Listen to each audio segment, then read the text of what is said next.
आप देखिए कल की ही घटना है, बिहार की घटना है। बिहार में एक पत्रकार को घर से बुलाकर गोली मार दी जाती है। हालांकि वो बच गया, उसका इलाज चल रहा है। इसके 2 दिन पहले भी एक खबर आई थी, एक पत्रकार को गोली मार दी गई।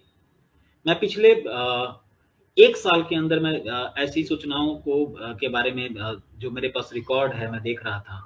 मेरे पास 73 पत्रकारों को के ऊपर हमले की खबरें हैं। इसमें से 60-62 को तो गोली मारी गई, बाकी 8-10 जो हैं उनके साथ हिंसक हमला हुआ है, उनको लाठी से मारा गया या फिर उनको हॉकी स्टिक से मारा गया।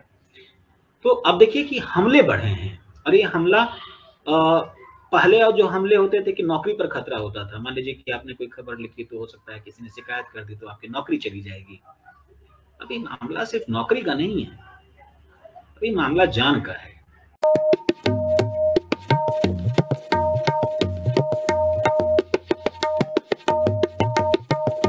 दोस्तों, मेरा नाम अभय कुमार है और हम आजकल बात कर रहे हैं कि डेमोक्रेटिक इंडिया जो है, जो लोकतांत्रिक इंडिया है, उसमें प्रेस यानी मीडिया कितना फ्री है।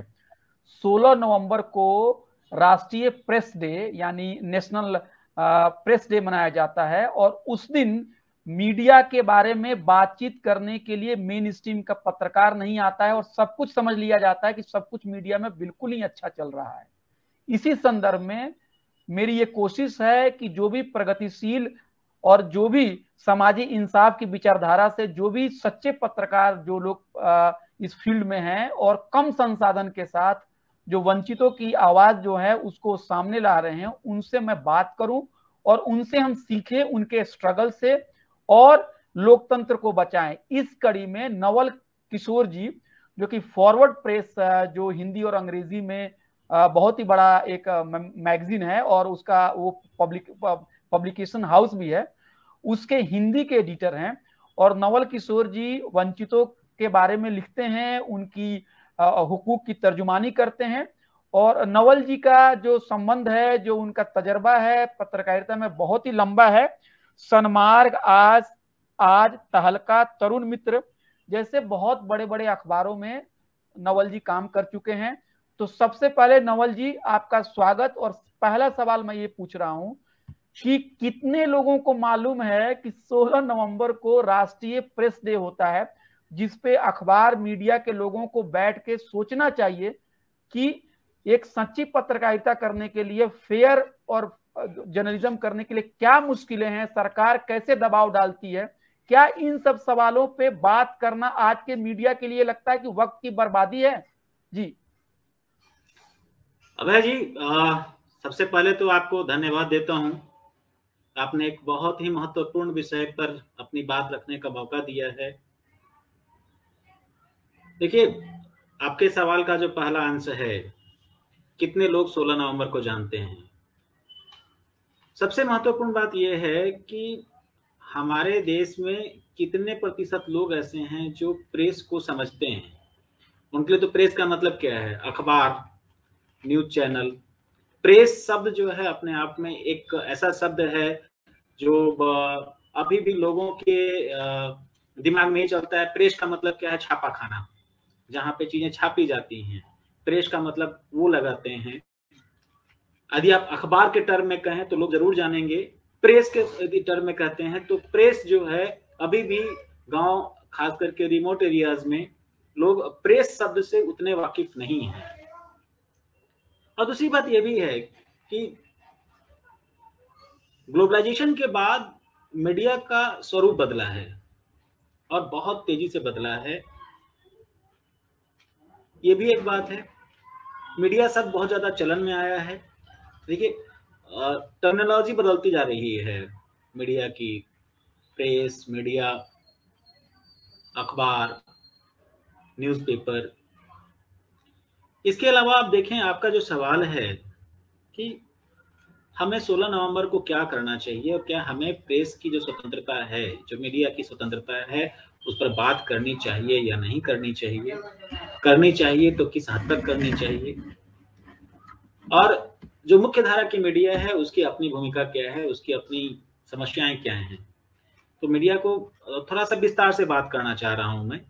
एक तो ये है कि देखिए, मीडिया बदला है, अखबार बदले हैं।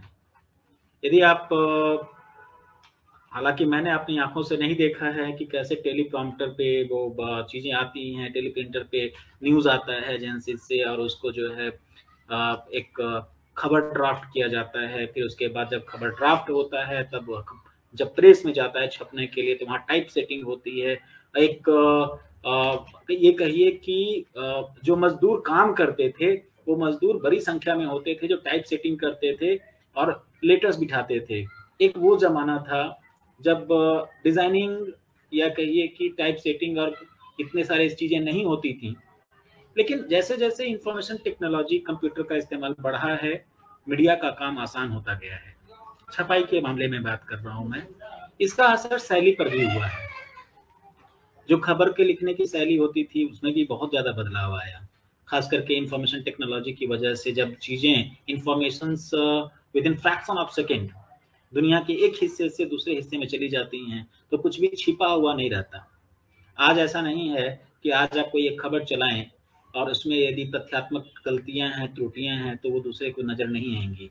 तुरंत जो है उसका क्रॉस वेरिफिकेशन होता है और आपका पाठक जान जाता है कि आपने जो खबर शेयर किया है या आपने खबर ब्रॉडकास्ट किया है या आपने कोई खबर पब्लिश किया है तो उस खबर में खामियां क्या हैं, और फिर आपकी आलोचनाएं भी होती हैं। पहले ऐसी बात नहीं थी। पहले क्या होता था, हम अखबार को क्रेडिबल मानते थे, उसकी क्रेडिबिलिटी होती थी। हम मानते थे कि जो बात लिख दी गई या जो बात छप गई उसकी विश्वसनीयता है। मुझे तो आज भी याद आता है जब हम लोग बीबीसी के नाम की कसम खाते थे। ये खबर कहाँ से चली है? बीबीसी से चली है, ठीक है। ये खबर कहाँ से आई है? ऑल इंडिया रेडियो से आई है। मैं आपको अपनी बात बता रहा हूँ अभय जी। जब मैं छोटा बच्चा था और मेरे पिता को अखबार पढ़ने का चूंकि पढ़े तो थे नहीं, वो निरक्षर थे, उन्हें खबरों से बड़ा शौक था। तो पहले हमारे गांव में चाय की दुकान होती थी, वहां अखबार आता था, तो मुझे लेके जाते और कहते बेटा तुम पढ़ के सुनाओ। तो मैं क्या करता था, अखबार पढ़ के उनको सुनाता था और उससे बड़ी सहायता मिलती थी मुझे, खास करके अपनी वर्तनी को ठीक करने में, हिंदी की जो चीजें होती थी। और यकीन मानिए कि ये सिलसिला चलता रहा, और मैं हमेशा ये मानता था कि अखबार में यदि जो व्याकरण इस्तेमाल किया गया है वो सही है और हमें उसी का अनुसरण करना चाहिए। लेकिन आज के दौर में देखिए, टेक्नोलॉजी बदल गई, नॉलेज का दायरा बढ़ गया, लेकिन जो त्रुटियां पहले नहीं होती थी वो त्रुटियां बहुत होती हैं। भाषा के स्तर पर भी बहुत ज्यादा बदलाव हुआ है। पहले भाषा, जैसे हिंदी की बात करें हम, तो हिंदी में बहुत सारी चीजें ऐसी होती थी, एकदम बिल्कुल क्लिष्ट हिंदी होती थी। और अभी जो है उस हिंदी में अंग्रेजी के शब्द भी शामिल कर लिए जाते हैं। कई बार तो हमें कंफ्यूजन भी होता है कि हम हिंदी अखबार को पढ़ रहे हैं या अंग्रेजी अखबार को। खास करके 2005 के बाद ऐसे प्रयोग हुए हैं जिसमें हिंदी की खबरों में हेडिंग के साथ जो है वो अंग्रेजी के शब्द इस्तेमाल किए जाते हैं। तो ये तो मैं बात कर रहा था बदलावों की। आपका मुख्य सवाल है कि हमें प्रेस की स्वतंत्रता के मुद्दे पर बात करनी चाहिए या नहीं करनी चाहिए।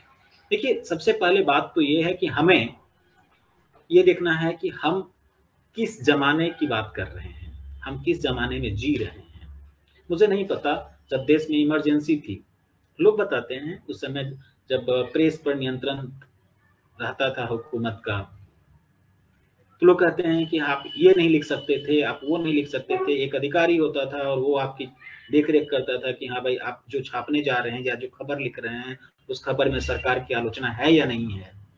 तो वो हो सकता है इमरजेंसी में हो। मैं तो आज के दिनों की बात करता हूँ। मैं बिहार से आता हूँ और 2005 से बिहार में सत्ता बदली। और नीतीश कुमार मुख्यमंत्री हुए और सत्ता में आने के बाद उन्होंने जो सबसे महत्वपूर्ण काम किया वो है प्रेस पर नियंत्रण किया। मैं दर्शकों को बताना चाहता हूं, बिहार के मुख्यमंत्री एक नायाब मुख्यमंत्री हैं। वो अपनी पॉपुलैरिटी को अखबारों में इंच और स्केल से नापते हैं। मतलब वो ये मेजर करते हैं कि अखबार में उनकी पार्टी से संबंधित या उनसे जुड़ी खबरें कितने क्षेत्रफल में छपी हैं, कितने एरिया में छपी हैं। इसके अलावा उन्होंने जो विज्ञापन नीति थी सरकार की उसको पूरी तरीके से बदल दिया। पहले होता ये था कि जिला के स्तर पर भी जिला अधिकारी या अन्य अधिकारी जो है विज्ञापन अखबारों को दे दिया करते थे, लेकिन नीतीश कुमार ने सरकार में आने के बाद सबसे पहला काम यही किया कि विज्ञापन नीति को बदला और उसको केंद्रीकृत कर दिया। अभी होता यह है कि अखबारों को जो भी विज्ञापन जारी किए जाते हैं बिहार में, उसके लिए सिर्फ एक संस्था है या एक विभाग है, सूचना एवं जनसंपर्क विभाग। सारे विज्ञापन पटना से जारी किए जाते हैं। और अभी क्या हो गया है कि अखबारों पर सरकार का नियंत्रण है। देखिए, दो बातें हैं। एक तो है कि अखबार चलाने के लिए आपको रेवेन्यू की आवश्यकता होती है, और रेवेन्यू आएगा कहाँ से? रेवेन्यू आता है विज्ञापन से, ठीक है। और बिहार, जैसा आप सभी जानते हैं, बिहार में क्या है? इंडस्ट्रीज है नहीं, कॉर्पोरेट सेक्टर की उतनी दखलंदाजी नहीं है, या कहिए कि वो हस्तक्षेप नहीं है अभी, जैसा कि दिल्ली में है या मुंबई में है या किसी अन्य मेट्रो सिटी में है। तो बिहार में जो अखबारें काम करती हैं उनके सर्वाइवल का जो मुख्य आधार है वो है सरकारी विज्ञापन। और नीतीश कुमार ने इन विज्ञापनों पर ही नियंत्रण किया, और इसका नतीजा ये हुआ है कि आज के डेट में बिहार का कोई अखबार जिसको सरकारी विज्ञापन मिलता है वो सरकार के खिलाफ लिखने से डरता है। और देखिए, यही चीज आज की तारीख में केंद्र के स्तर पर भी हो रहा है। मैं तो जनसत्ता की बात करता हूँ। तो क्या नवल भाई आप ये कहना चाह रहे हैं कि जो हमें दिल्ली में देखने को मिल रहा है उसकी शुरुआत बिहार से हुई है? बिल्कुल, मैं तो ये कहता हूँ कि आप देखिए नरेंद्र मोदी हुकूमत की अनेक नीतियां, अनेक पॉलिसीज, ठीक है, आप देखेंगे कि उसकी शुरुआत जो है बिहार से हुई। यदि हम इस बारे में चर्चा करें तो फिर वो नरेंद्र मोदी वर्सेस नीतीश कुमार की हो जाएगी। मेरा एक लेख है, इसमें मैंने इस बातों की चर्चा की है, दो राजनीतिक मित्रों की जुगलबंदी कहिए, जिसमें मैंने बताया कैसे जो है जो काम नीतीश कुमार करते हैं, जीरो टॉलरेंस की बात करते हैं भ्रष्टाचार की, और भ्रष्टाचार चरम पर पहुंच जाता है। वैसे नरेंद्र मोदी जी हैं, वो भी जीरो टॉलरेंस की बात करते हैं, उनकी शब्दावली अलग है। वो कहते हैं कि ना किसी को खाएंगे ना किसी को खाने देंगे, लेकिन होता तो उल्टा ही है। खैर, मैं मीडिया की बात करना चाहता हूँ। नरेंद्र मोदी जी को छोड़ते हैं, नीतीश जी को छोड़ते हैं, मीडिया की बात करते हैं। देखिए, इसके पहले भी अखबारों को विज्ञापन चाहिए। आपको पता होगा, पहले अखबारों को सब्सिडाइज्ड रेट पर कागज मिलता था, अखबार के कागज मिलते थे, ठीक है। उससे जो है अखबारों को अपने न्यूज़पेपर्स प्रिंट करने में आसानी होती थी और एक तरह से उनको राहत मिलती थी। लेकिन अभी क्या किया सरकार ने, अखबार जो कागज पर सब्सिडी मिलती थी उसको बिल्कुल खत्म कर दिया है, ठीक है। प्रिंटिंग का कॉस्ट भी बढ़ा है। इसके अलावा अन्य जो कॉस्ट हैं, जैसे जिसको प्रोडक्शन कॉस्ट कहते हैं, मान लीजिए कि आपने किसी रिपोर्टर को हायर किया हुआ है तो उसके लिए आपको उसके पैसे देने होंगे। तो ये जब कॉस्ट बढ़ा है, खास करके ग्लोबलाइजेशन के बाद टेक्निकल चीजें बदली हैं और उसका असर जो है वो कॉस्ट पर पड़ा है। तो नो डाउट विज्ञापन जरूरी है, और विज्ञापनों के लिए आपको सरकार के भरोसे रहना पड़ता है, क्योंकि यदि आप सरकार के पक्ष में नहीं लिखेंगे या सरकार के की एक हद तक आलोचना नहीं करेंगे तो जाहिर सी बात है कि आपको विज्ञापन नहीं मिलेगा। और दुनिया, मतलब मैं भारत के संदर्भ में कह रहा हूँ कि यहाँ जैसे हम काउ फंडिंग करके एक ग्रुप फंडिंग कर करके हम कोई चीज कर लेते हैं, कोई छोटा मोटा आंदोलन कर लेते हैं, हम नुक्कड़ नाटक कर सकते हैं, हम एक छोटी सी रैली कर सकते हैं, एक विरोध प्रदर्शन कर सकते हैं, लेकिन एक मुकम्मल अखबार निकालना, मैं तो मूक नायक की बात करता हूँ। बाबा साहब ने मूक नायक अखबार की शुरुआत की, बहिष्कृत भारत की शुरुआत की, इन पत्रिकाओं की बात मैं कर रहा हूँ। और उस समय क्या होता था, उन्हें भी कहीं ना कहीं रेवेन्यू के लेवल पे इकोनॉमिकल जो एक्सपेंसेस हैं उसके कारण जो है उन पत्रिकाओं को बंद करना पड़ा था। लेकिन वो एक महत्वपूर्ण पहल था। मैं उन दोनों की बात नहीं करता हूँ, मैं आज की बात कर रहा हूँ। आज के दौर में भी अखबार निकालना एक बहुत कॉम्प्लिकेटेड काम है। मूल बात यह है कि हम जिस जमाने में रह रहे हैं वो जमाना कौन सा है। अब देखिए, कल की ही घटना है, बिहार की घटना है। बिहार में एक पत्रकार को घर से बुलाकर गोली मार दी जाती है। हालांकि वो बच गया, उसका इलाज चल रहा है, इसके 2 दिन पहले भी एक खबर आई थी, एक पत्रकार को गोली मार दी गई। मैं पिछले 1 साल के अंदर मैं ऐसी सूचनाओं को के बारे में जो मेरे पास रिकॉर्ड है मैं देख रहा था, मेरे पास 73 पत्रकारों के ऊपर हमले की खबरें हैं। इसमें से 60-62 को तो गोली मारी गई, बाकी 8-10 जो हैं उनके साथ हिंसक हमला हुआ है, उनको लाठी से मारा गया या फिर उनको हॉकी स्टिक से मारा गया। तो अब देखिए कि हमले बढ़े हैं, और ये हमला पहले जो हमले होते थे कि नौकरी पर खतरा होता था। मान लीजिए कि आपने कोई खबर लिखी तो हो सकता है किसी ने शिकायत कर दी तो आपकी नौकरी चली जाएगी। अभी मामला सिर्फ नौकरी का नहीं है, अभी मामला जान का है। आप यदि कोई खबर लिखें और यदि हुकूमत को अच्छी नहीं लगे तो हो सकता है कि आपके ऊपर कुछ भी हो सकता है। आपको अर्बन नक्सली कहा जा सकता है, आपको टेररिस्ट कहा जा सकता है, आपको क्रिमिनल कहा जा सकता है, आपको देशद्रोही कहा जा सकता है। खतरे बहुत सारे हैं, और मुझे लगता है कि अभी का जो दौर है उस दौर में हम सभी पत्रकार, चाहे वो छोटे अखबारों के हों, बड़े अखबारों के हों, न्यूज चैनलों के हों, हमें अपने अस्तित्व के बारे में सोचना है। हम अपने अस्तित्व को कैसे बचा के रखें, हम अपनी रीढ़ को कैसे बचा के रखें। क्योंकि रीढ़ नहीं है तब हम पत्रकार नहीं हैं। पत्रकार का काम सिर्फ ये नहीं है कि कोई खबर आई और उस खबर को सिर्फ, या कोई प्रेस रिलीज आई हम उसके आधार पे कुछ खबर लिख दें। यदि प्रेस रिलीज लिखना हो तो पीआर एजेंसीज हैं, ये पीआर एजेंसीज भी हाल के दिन हैं, पहले भी होते होंगे लेकिन अभी उसका दायरा और बढ़ा है। एक कहिए कि एक जैसे इवेंट मैनेजमेंट कंपनियां हैं, वैसे ही पीआर कंपनियां हैं। हर पॉलिटिकल पार्टी की अपनी एक पीआर एजेंसी है। वो एजेंसी जो है वो खबरें क्या जाएंगी अखबारों में, क्या भेजी जाएंगी, वो सारी बना के भेजती हैं। यदि हम उसके आधार पर रिपोर्टिंग करने लगे तो वो पत्रकारिता नहीं है, वो तो एक प्रेस विज्ञप्ति के आधार पर एक खबर का प्रकाशन है। लेकिन पत्रकारिता वो नहीं है। पत्रकारिता ये है कि हम उस व्यक्ति के प्रति अकाउंटेबल हैं कि नहीं है, जो इस समाज का वंचित तबका है, या ये कहिए कि सबसे कमजोर तबका है, सबसे प्रभावित तबका है। हम उसके प्रति कितने ईमानदार हैं। जी, एक सवाल मैं ये पूछना चाहूंगा आपसे कि क्या पहले के दौर में एंटी एस्टेब्लिशमेंट पत्रकारिता करना ज्यादा आसान था आज के दौर में, आज के दौर के मुकाबले में? क्या आप ऐसी बातों को मानते हैं? एंटी एस्टेब्लिशमेंट रिपोर्टिंग क्या होती है? पर मैं उसको कहूँ तो अगर एंटी एस्टेब्लिशमेंट कहिए या जनता के मसाइल को उठाना कहिए, तो क्या पहले पत्रकारों के पास ज्यादा स्कोप थे इस तरह की पत्रकारिता करने के लिए? आज ग्लोबलाइजेशन में और सब्सिडी खत्म होना और प्राइवेटाइजेशन में चीजें खत्म हो गई है। आपको क्या लग रहा है? देखिए, मूल बात है कि हर आदमी की आंख में पानी होता है। और रहीम की कथा है ना, रहीमन ने क्या कहते हैं वो,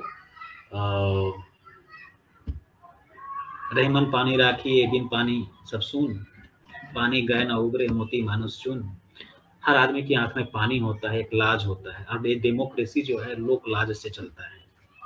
डेमोक्रेसी आप बिल्कुल तानाशाह की तरह नहीं चला सकते। जब आप किसी राज्य के मुख्यमंत्री होते हैं या जब किसी देश के प्रधानमंत्री होते हैं तो आप किसी कंपनी के सीईओ नहीं होते हैं। पहले तो आपको ये समझने की आवश्यकता होती है। तो अभी के समय में क्या है कि जो हमारा शासक वर्ग है उसकी आंख का पानी खत्म हो गया है। उसमें लोक लाज की बात नहीं है। पहले क्या होता था कि मान लीजिए कि किसी भी विधायक के खिलाफ या किसी मंत्री के खिलाफ कोई खबर छप जाती थी तो वो उस पर संज्ञान लेता था, उस पर सोचता था कि ये खबर क्यों छपी। मैं बिहार के 2 पूर्व मुख्यमंत्रियों का उदाहरण देना चाहता हूँ। मैं बिहार का एग्जाम्पल इसलिए दे रहा हूँ क्योंकि मेरी पत्रकारिता की 70% जो है वो बिहार से जुड़ा हुआ है। कर्पूरी ठाकुर बिहार के सबसे ईमानदार, सबसे क्या कहिए कर्मठ मुख्यमंत्री के रूप में उनको याद किया जाता है।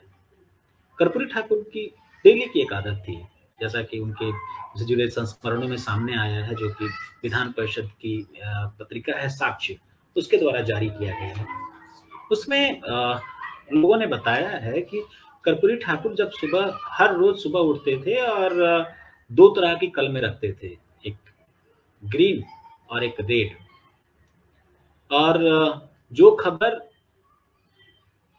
उनके पक्ष में जाती थी, मतलब जो सरकार के पक्ष में, सरकार की भलाई के लिए है, उसको वो रेड कलर से टिक कर देते थे, और जो खबर निगेटिव होती थी उसको वो ग्रीन कलर से टिक करते थे।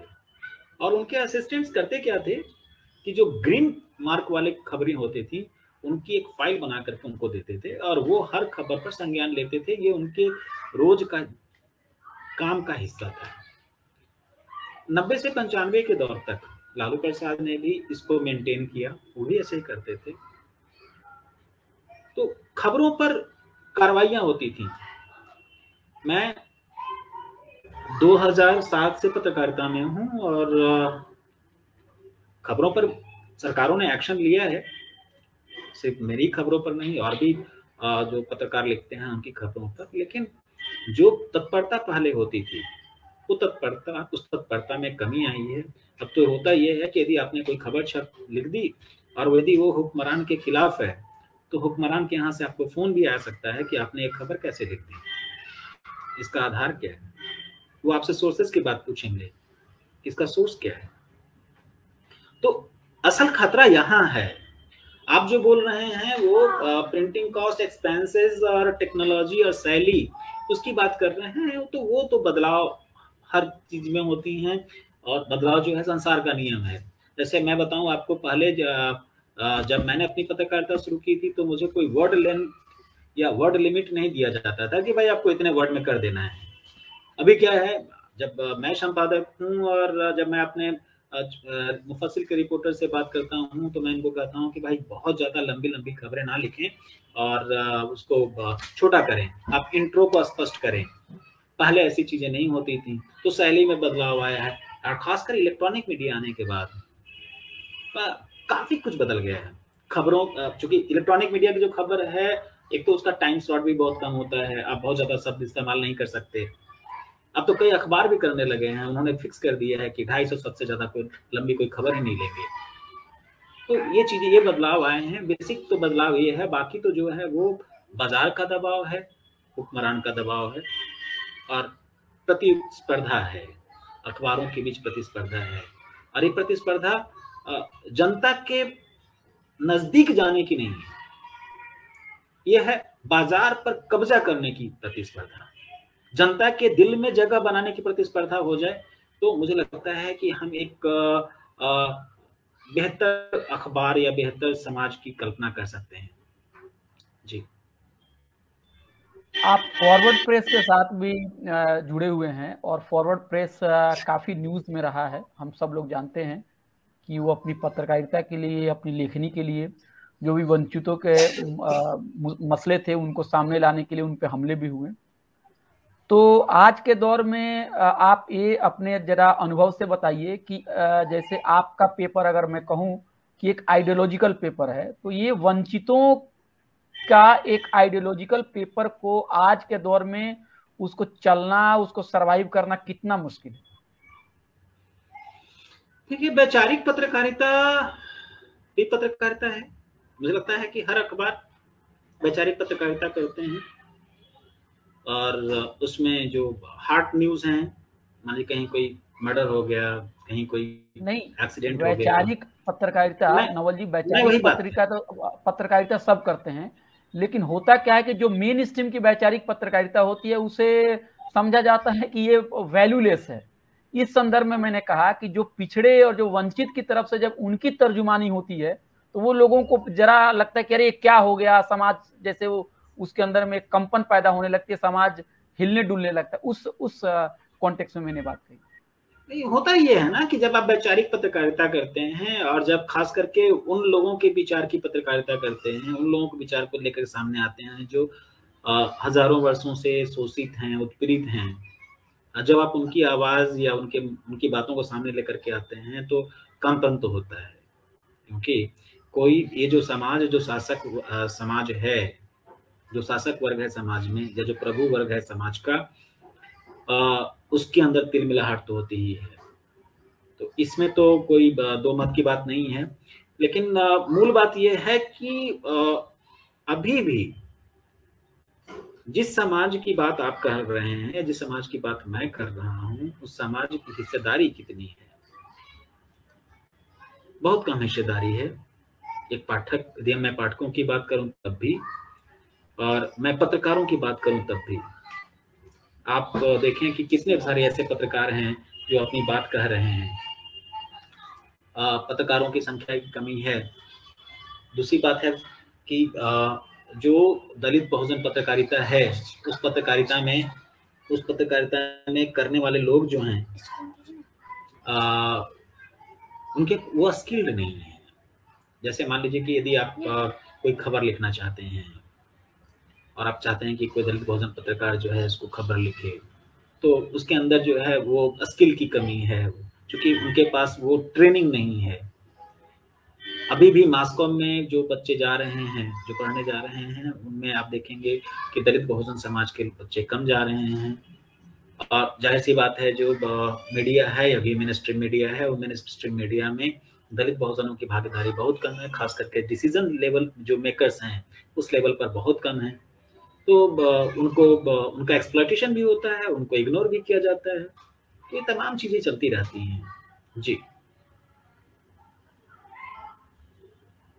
अच्छा नवल जी, एक चीज आप बताइए कि भाषा जी से मैंने बात की थी कल के रोज, जो भी पत्रकार भाषा सिंह जी, और उन्होंने कहा कि मीडिया का जो चरित्र है, हिंदुस्तानी मीडिया का, जो भारतीय मीडिया है, उसका जातिवादी रहा है।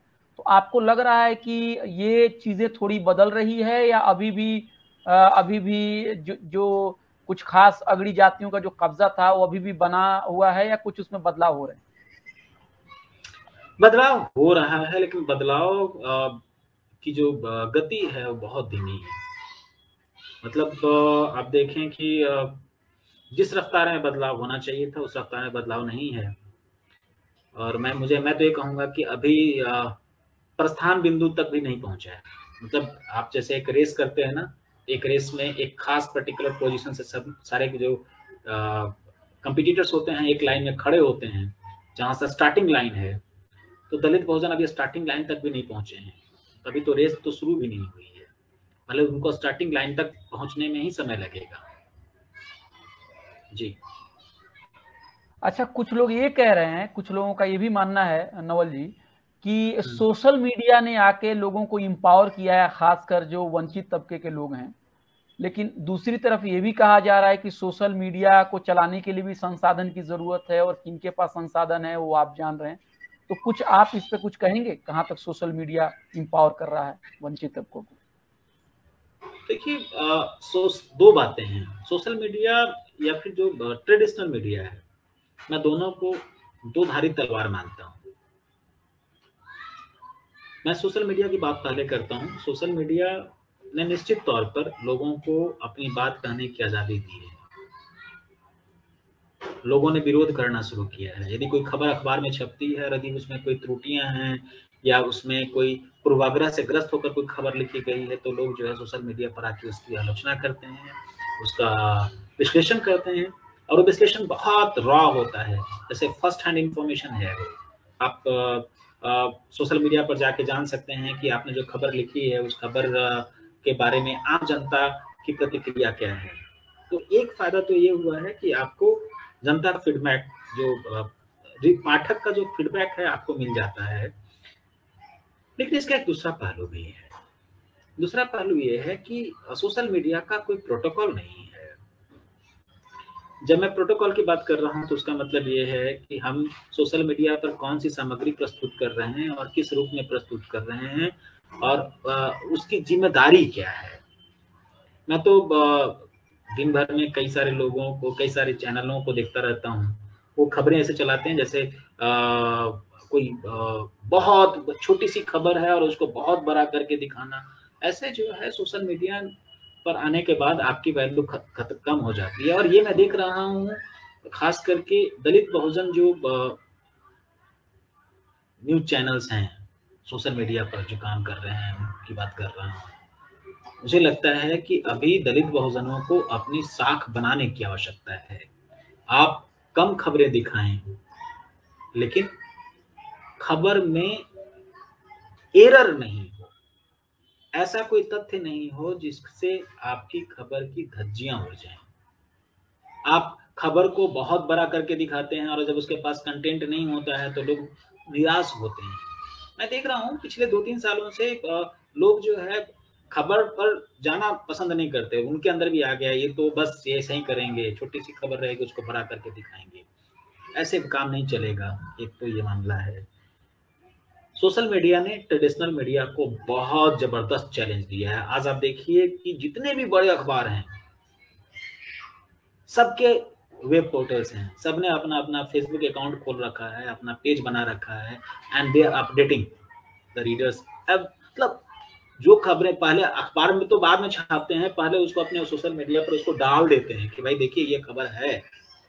ये जो दबाव ट्रेडिशनल मीडिया को आया है वो आया है सिर्फ सोशल मीडिया की वजह से। सोशल मीडिया पर लोगों की भागीदारी बढ़ी है। जब भागीदारी बढ़ी है तो ये लोग भी बढ़े हैं जो शोषित हैं, पीड़ित हैं, जिनकी आबादी 85% है। उनकी ट्रेडिशनल मीडिया में हिस्सेदारी जो है वो 2 से 3% भी नहीं है। तो देखिए पूरा का पूरा सिनेरियो चेंज हो जाता है। मतलब 2-3% भी जिनकी बात कहने वाले कोई नहीं है और वो लोग जो है आकर के अपनी बात कह रहे हैं। आप भले उनकी खबर ना दिखाएं लेकिन वो खबर में तो हैं, वो खबर तो आपके सामने लेके आ रहे हैं। अभी हम जब किसान के आंदोलनों की बात कर रहे हैं, किसान आंदोलन को लेकर कितनी चीजें चल रही हैं, हमने देखा है मेन स्ट्रीम मीडिया ने किसान आंदोलन को किस रूप में प्रस्तुत किया। यदि हम उसका ईमानदारी से आकलन करेंगे तो हम ये कहेंगे कि कम से कम 60% जो मेन स्ट्रीम अखबार जो मीडिया है उसने किसानों के आंदोलन को बदनाम करने की कोशिश की। बिल्कुल हम 60-40 का रख सकते हैं। 40% ऐसे न्यूज मीडिया रहे जो बिल्कुल तटस्थ रहे, उन्होंने सिर्फ खबर दिखाई। मान लीजिए कहीं घटना घट गई तो उन्होंने घटना को दिखाया, लेकिन 60% मीडिया ने ये किया। वैसे ही आप कोई छोटी सी खबर भी मान लीजिए कि कहीं कोई अभी रीवा की खबर है, जनसत्ता के पहले पन्ने पर खबर छपती है कि एक दलित ने मध्य प्रदेश की खबर है ये रीवा की, और वहां मजदूरी मांगने गया और मिश्रा बंधुओं ने उसका हाथ काट लिया। ये खबर जनसत्ता के पहले पेज पर छपती है और ये खबर आपको कहीं और नहीं मिलेगी। तो ये चीजें आपको दिखेंगी, जनता के पक्ष में जाएंगे। अब सोशल मीडिया पर एक खबर आपको कहाँ मिलेगी, वहीं मिलेगी। एक और बड़ी बात आई है अभय भाई, वो ये आई है कि पहले इतने अखबारों के इतने सारे संस्करण नहीं होते थे।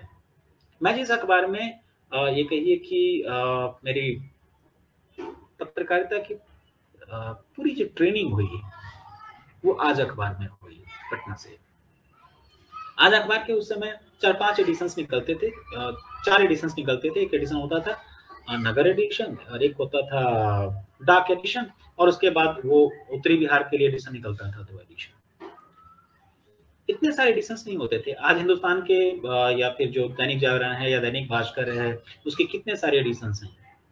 और एडिशंस के चक्कर में होता ये है कि मान लीजिए कि एक जिले की खबर दूसरे जिले में नहीं पहुंच पाती है, तो ये दूरी भी बनी है। जब बदलाव की बात करें तो मैंने इस बारे में ये बात कही। लेकिन कुल मिला के बात यह है कि सोशल मीडिया ने ये सारे ये जो चैलेंजेस थे, एडिशंस के चैलेंजेस, भाई मोतिहारी जिले की खबर पटना वालों को नहीं मिलती थी।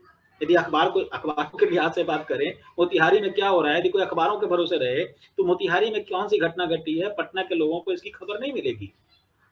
लेकिन सोशल मीडिया की वजह से यह संभव है कि मोतिहारी में जो घटना घटी है उसकी लाइव स्ट्रीमिंग होगी, और पटना क्या है, दिल्ली में बैठ के मैं भी देख सकता हूँ, पेरिस में बैठ के कोई देख सकता है। तो ये एक ताकत तो है, टेक्नोलॉजी ने एम्पावर तो किया है, लेकिन ये एम्पावर जितना किया है उसके, मैंने पहले भी कहा कि एक प्रोटोकॉल की आवश्यकता है, हमें अकाउंटेबल होना पड़ेगा। जी नवल जी, एक सवाल आप बताइए। जब हम लोग पत्रकारिता की पढ़ाई करने के लिए दिल्ली आए तो क्लास में जो टीचर हमारे एक थे वो बार बार यही सवाल करते हैं कि व्हाट इज न्यूज, खबर क्या है, खबर को आप कैसे आप जांच करते हैं कि ये खबर के लायक है। तो यही सवाल मैं आपसे पूछूं, क्योंकि ये नौजवानों से बार बार ये पूछा जाता है कि खबर क्या है। तो एक हाशिए के समाज में पैदा होने वाला कोई इंसान है जिसके सामने लोगों का इंटरेस्ट जो है वो सबसे पहले है, उन लोगों के लिए खबर का चयन करते वक्त आप क्या मतलब उसको बोलते हैं ना, जंतरी देना, क्या आप उनको कुछ मंत्र देंगे कि कैसे वो पता करे कि ये खबर वाकई पेज 1 की खबर है या अहम खबर है? देखिए, सबसे पहले तो जो खबर की परिभाषा मेरी अपनी है, वो ये है कि खबर पढ़ने के बाद पाठक कहे कि हाँ, ये मेरी खबर है या फिर ये हमारी खबर है। जब ये भाव आता है तभी वो हमारे लिए खबर है। नहीं तो मान लीजिए कि यदि हम ऐसी कोई खबर पब्लिश करते हैं जिसका कि हमारे पाठक वर्ग से ही कोई कनेक्शन नहीं, कोई संबंध नहीं है, तो उस खबर का कोई मतलब नहीं है। खबर तभी है, जैसे मैं एक बहुत नॉर्मली मैं ये बात कहता हूँ, दुल्हन वही जो पिया मन भाई। हालांकि ये पैट्रियार्की सिस्टम है, मैं इसको खारिज करता हूँ, लेकिन मैं उसके आधार पे कहता हूँ खबर वही जो हमारे लोग कहें कि ये खबर हमारी है, ये बात हमारी है, ये मुद्दा हमारा है, ये समस्या हमारी है, इसमें जो बातें कही गई हैं वो हमारी हैं। जब ये भावना है किसी खबर में, उस खबर के कंटेंट में, तो वो खबर है। इसके अलावा कोई खबर नहीं। आप उसको फीचर बना लीजिए तब भी वो कोई मतलब नहीं है। खबर वही है जिसको पढ़ने के बाद हमारे दलित बहुजन कहें कि हाँ, ये हमारी खबर है। चाहे वो दलित हो, चाहे आदिवासी हो, चाहे वो ओबीसी समाज का हो, मेरे हिसाब से तो यही है। और अच्छा दूसरी सर, बात आपने मैंने कही कि पाया है। इसमें जी जी, बोलिए बोलिए। हाँ, आपने कहा कि खबरों में पेज 1 पे खबरों का सिलेक्शन कैसे हो, वो कैसे हो। तो देखिए, उसमें अलग अलग लेयर्स हैं। मानवता के दृष्टिकोण से भी हम खबरों का चयन करते हैं पेज 1 के लिए, या खबरों का स्थान तय करते हैं, पॉपुलैरिटी को भी ध्यान में रखते हैं। हमें भी देखते हैं कि कौन सी खबर का प्रभाव कितना बड़ा है, उसका प्रभाव क्षेत्र कितना बड़ा है। तो ये सारी चीजें शामिल होती हैं। लेकिन मूल बात तो ये है कि खबर हमारे पाठकों के लिए कितनी जरूरी है। क्या हम ऐसी कोई खबर तो नहीं दे रहे हैं जिसकी आवश्यकता ही उनको नहीं है? यदि हम ऐसी कोई खबर दे रहे हैं तो वो खबर नहीं है। जी। अच्छा, एक सवाल और बताइए। वंचित तबके में मैंने देखा है कि बहुत सारे लोग पत्रकार बनना चाहते हैं और बन भी रहे हैं। हालांकि हो सकता है कि उनके बीच में तादाद उतनी नहीं हो जितना जिनके पास माल और दौलत है, क्योंकि आजकल आपको पत्रकारिता के संस्थान में 4 लाख 5 लाख रुपए से नीचे कोई बात ही नहीं सुनता। तो जो लोग भी पत्रकारिता करना चाहते हैं और आपके कहें कि बाल भी सफेद जो हैं अनुभव से हुए, पत्रकारिता के अनुभव से हुए, हाँ, तो उनके लिए कुछ अगर आप कुछ मैसेज देना चाहते हैं तो कुछ उनको बताइए कि आप किन बात, जैसे आपने तो 2-3 चीज तो आपने बता दी। एक्यूरेसी बहुत इंपॉर्टेंट है। जो जनता के जो सरोकार हैं, जिसको देख के कोई कहे कि हाँ ये मेरी खबर है, खबर छोटी ही हो, खबर कम ही हो, लेकिन उसके क्या कहें कि उसकी विश्वसनीयता और उसकी क्रेडिबिलिटी पर कोई क्वेश्चंस ना करिए, तो बहुत ही बेसिक चीज पत्रकारिता की हो जाती है। कुछ और चीज जोड़ना चाहते हैं, क्योंकि यंग लोग इसको देख रहे हैं और हम लोग हिंदी में बात कर रहे हैं, तो हिंदी बेल्ट के लोग भी बहुत ज्यादा इन चीजों को देख रहे होंगे, तो वो भी कुछ आपसे सीखना चाहेंगे। देखिए, ये सवाल दूसरे रूप में मेरे सामने कई बार आया है। कई बार लोग मुझसे कहते हैं कि दलित बहुजनों को एक अलग से मीडिया चाहिए, उनका अपना अखबार होना चाहिए, उनकी अपनी पत्रिका होनी चाहिए, उनका अपना न्यूज चैनल होना चाहिए। और हर बार मैं इसका विरोध करता हूँ। अलग अखबार निकालना, अलग चैनल शुरू करना, ये समाधान नहीं है। देखिए, हम एक डेमोक्रेटिक देश में रहते हैं और ये शासक वर्ग की जिम्मेदारी, ये हमारे शासक की जिम्मेदारी है कि वो हमारे समाज के लोगों को प्रमोट करे, उनको प्रोत्साहित करे। आपने बिल्कुल वाजिब कहा कि आज पत्रकारिता की पढ़ाई एक महंगा सौदा है। प्राइवेट इंस्टीट्यूशंस में आपको पढ़ने के लिए 4-5 लाख तो बहुत कम है, तो ज़्यादा भी खर्च करना पड़ सकता है। लेकिन मुझे लगता है कि सरकारों को इसमें हस्तक्षेप करना चाहिए और जैसे उनको फेलोशिप दी जाए, अधिक से अधिक फेलोशिप दी जाए। जो दलित बहुजन समाज से आते हैं, पिछड़े समाज से हैं, आदिवासी समाज से आते हैं, उनको फेलोशिप मिले और उनको खास करके जो गवर्नमेंट के जो इंस्टीट्यूशंस हैं, यूनिवर्सिटीज़ हैं, वहाँ उसकी पढ़ाई हो और ये सुनिश्चित कराई जाए। क्योंकि जब तक पढ़ाई नहीं की जाएगी तब तक जो है जिस हिस्सेदारी के बढ़ने की बात कर रहे हैं हम, वो नहीं बढ़ सकेगी।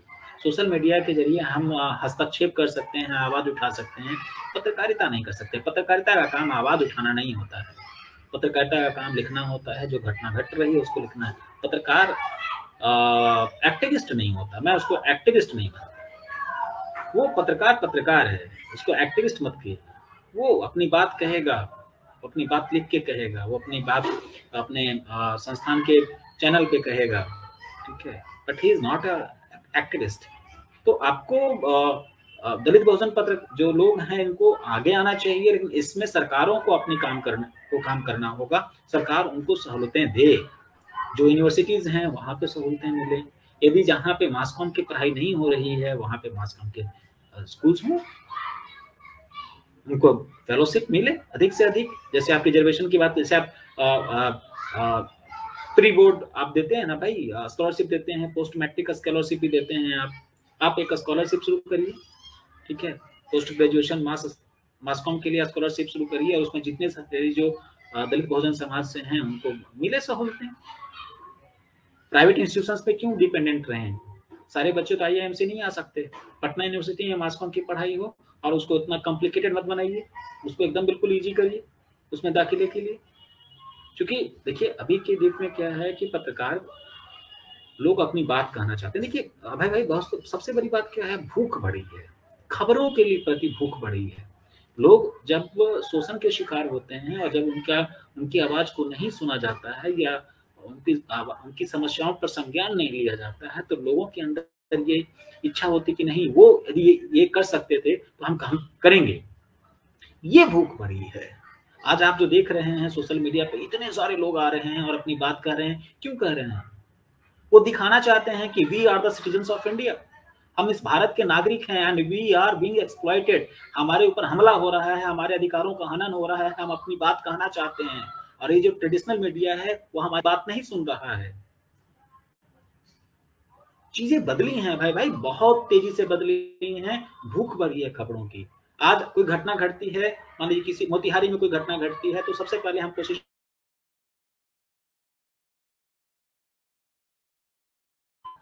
है या नहीं हुई है, ये भी एक सवाल होता है। जी नवल भाई, आपका बहुत बहुत शुक्रिया। आज हम लोगों ने नवल जी से, वरिष्ठ पत्रकार फॉरवर्ड प्रेस के, उनसे हम लोगों ने 3-4 बातें सीखी, और मैं सोच रहा हूं कि एक बार मैं एक स्टूडेंट की तरह उसको दोहरा दूं। उन्होंने कहा कि एक्यूरेसी बहुत इंपॉर्टेंट है, पत्रकार का काम खबरों को दिखाना है, न कि किसी पक्ष की तरफ बह के वो अपने जो एक्यूरेसी है उसको खो दे। और इसके अलावा नवल जी ने भी कहा कि एक चिंता भी जाहिर की है कि पत्रकारों के ऊपर हमले बहुत ज्यादा बढ़े हैं। नवल जी, आपका बहुत बहुत शुक्रिया, आपने हमसे बात की। शुक्रिया साथी, शुक्रिया।